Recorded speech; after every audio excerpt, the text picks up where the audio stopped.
हमको 11:55 में मिला। हाँ। यहाँ के लोगों को आधा घंटा देरी से भी नहीं मिला। हाँ। आखिर हो क्या रहा था, क्या खेल चल रहा था भाई? Room number 6 first floor Shambhupatti Samastipur में उत्क्रमित मध्य विद्यालय, उसमें जाके बस उसका सीसीटीवी कैमरा निकाल ले और देख ले कि ये मैडम हम लोग को रोकी 5-7 मिनट की नहीं रोकी। लोगों को बताया जा रहा था, क्या? लोगों को आंसर बताया जा रहा था, देख देख के लोग लिख रहे थे। हाँ। नकल चल रहा था, इतनी बड़ी धांधली। बिल्कुल चल रही थी धांधली। ये पूरा जो आयोग के जो चेयरमैन है ना, ये संदिग्ध के घेरे में है। आज हमारा जो एग्जाम हुआ है सर, उसकी साक्ष्य हमसे मांग रही है। हम स्टूडेंट हैं, हमारे पास साक्ष्य नहीं होगा। हम वहाँ पे पेन पेपर लेकर के जाते हैं एग्जामिनेशन हॉल में, मोबाइल लेके नहीं जाते हैं। सीसीटीवी कैमरा सर उन्होंने लगाया है, उन्हें साक्ष्य देना चाहिए। बीपीएससी 17वीं की एग्जाम को रद्द करने के लिए जो तमाम बीपीएससी छात्र हैं वो संघर्ष कर रहे हैं, सत्याग्रह कर रहे हैं, अमरण अनशन पे बैठे हुए हैं।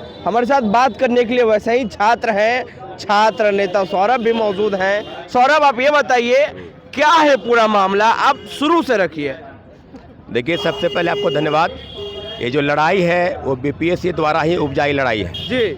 सामान्यकरण को लेकर बीपीएससी ने कहा कि हम इस बार जो है 17वीं सिविल सेवा में सामान्यकरण लागू करेंगे। क्योंकि नोटिफिकेशन में जिक्र था कि परीक्षार्थियों की संख्या अगर बढ़ती है जी 12 लाख 14 लाख यानी जितने पद हैं उससे कई गुना हजार की संख्या में, तो हम एक से ज़्यादा शिफ्ट या एक से ज़्यादा पाली में परीक्षा जो है वो आयोजित कराएंगे। तो इसको लेकर अभिभावकों की स्थिति थी। 30 अक्टूबर को छात्रों के साथ, शिक्षकों के साथ एक मीटिंग बुलाते हैं बीपीएससी, और पटना के कई नामी ग्रामी उसमें शिक्षक उसमें शरीक होते हैं। लेकिन मीटिंग के बाद जो असमंजस की स्थिति है कि कई शिक्षक उसके समर्थन में आए कि ठीक है नॉर्मलाइजेशन लागू होगा, कई शिक्षक उसके विरोध करते आए। लेकिन अंततः बीपीएससी ने कहा कि 15 नवंबर को एक मीटिंग बुलाएंगे, फिर हम फैसला करेंगे कि क्या नॉर्मलाइजेशन लागू होगा या नहीं होगा। हम लोग इंतजार करते रहे कि चलिए एक मीटिंग भी है, करना है।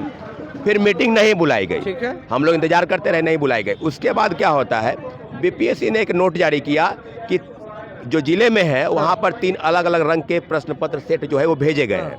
तो फिर विवाद वहाँ पर भी आ गया कि अगर सेट अलग अलग रंग के रहेंगे तो कहीं ना कहीं नॉमिनेशन लागू होगा।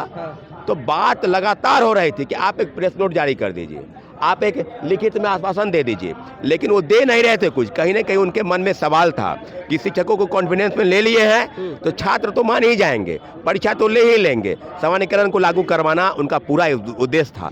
लेकिन हम लोगों ने कहा कि नहीं। फिर उसके बाद क्या हुआ कि हम लोगों ने 4 दिसंबर को हम लोगों ने बीपीएससी चेयरमैन से मुलाकात के प्रयास किया कि आप एक नोटिफाई कर दीजिए कि क्या लागू होगा या नहीं होगा। बीपीएससी हम लोग से चेयरमैन नहीं मिले।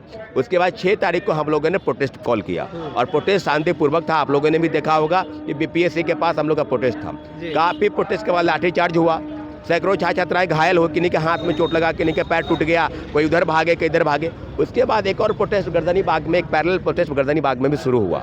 खान सर, रहमान सर और कई शिक्षक इस प्रोटेस्ट में शामिल थे।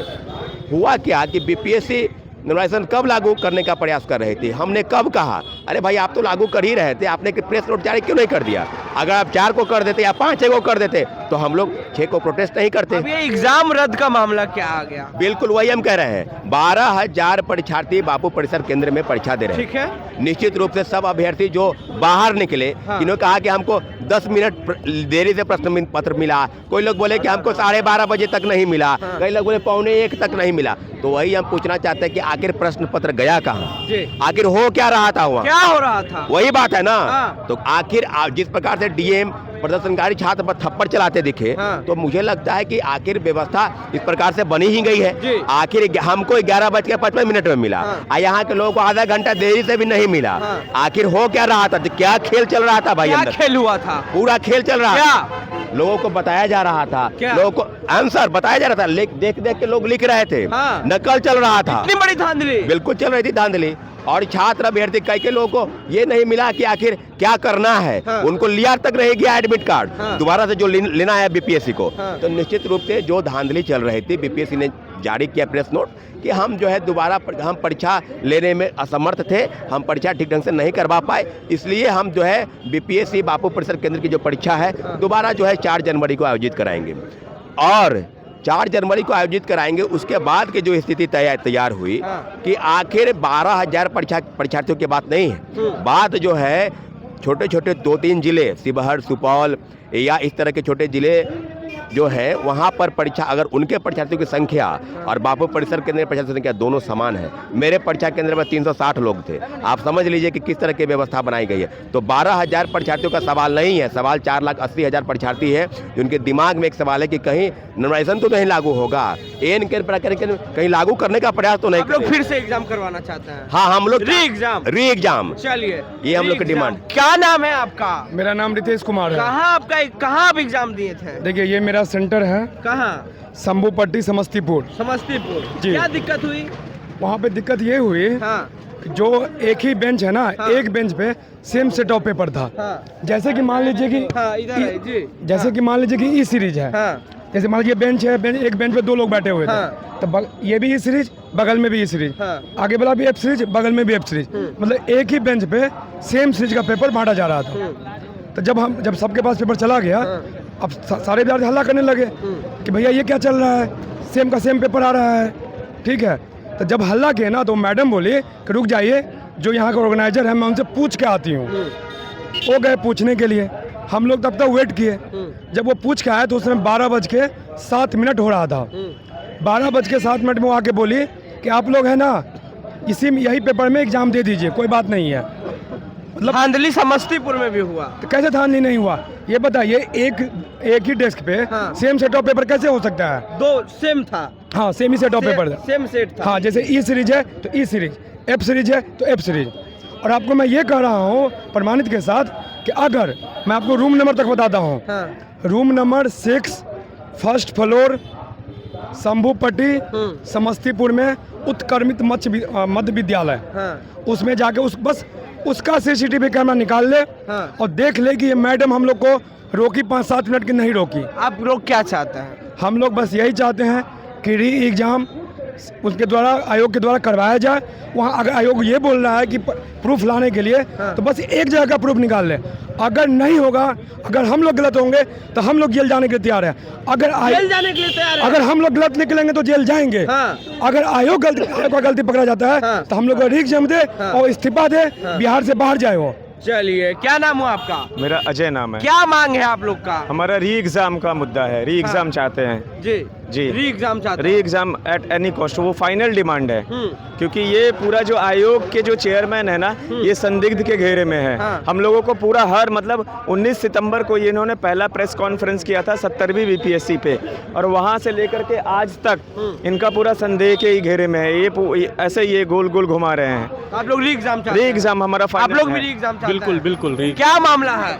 री एग्जाम का मामला है सर। जी, बोलिए। हमें ऐसा लगता है कि ये जो एग्जाम है, हाँ। ये पूरा प्लॉटेड है। Yes, yes. हाँ, ये बिल्कुल भी ऐसा नहीं है सर कि निष्पक्ष रूप से अच्छे तरीके से एग्जाम कराया जा रहा है। हमेशा आयोग जो है इस एग्जाम को लेकर के बार बार घेर में फंस रही है, और नोटिफिकेशन के माध्यम से वो एक वेपन की तरह नोटिफिकेशन को यूज कर रही है अभी, और हर बात पे नोटिफिकेशन निकाल दे रही है। जी। कोई तथ्य नहीं सर नोटिफिकेशन का। कह रही है कि सारे एग्जाम प्रूफ सही हुए हैं। आज हमारा जो एग्जाम हुआ है सर, उसकी साक्ष्य हमसे मांग रही है। हम स्टूडेंट हैं, हमारे पास साक्ष्य नहीं होगा। हम वहाँ पे पेन पेपर लेकर के जाते हैं एग्जामिनेशन हॉल में, मोबाइल लेके नहीं जाते हैं। CCTV कैमरा सर उन्होंने लगाया है, उन्हें साक्ष्य देना चाहिए। इस चीज को आपको समझना चाहिए ना। धांधली हुई है सर देखिए, धांधली को सीधे रूप से तो अभी हम लोग एक्सेप्ट नहीं कर सकते, लेकिन ये हुआ है कि अभी तक जो भी एग्जाम हुआ है वो सही तरीके से नहीं हुआ है। अनफेयर एग्जाम हुआ है, एग्जाम का मीन अनफेयर रहा है। आप लोग री एग्जाम चाहते हैं? बिल्कुल सर, हम लोग को री एग्जाम चाहिए। री एग्जाम अगर नहीं हुआ तो क्या करेंगे? सर ये हम आज सत्याग्रह में पिछले 8 दिन से बैठे हैं। हाँ। हमने इस एग्जाम के लिए अपना जवानी का 5 साल 6 साल इस एग्जाम को कुर्बान किया है, तो कुछ और दिन सही हम सत्याग्रह पे रहेंगे और ये री एग्जाम लेके रहेंगे।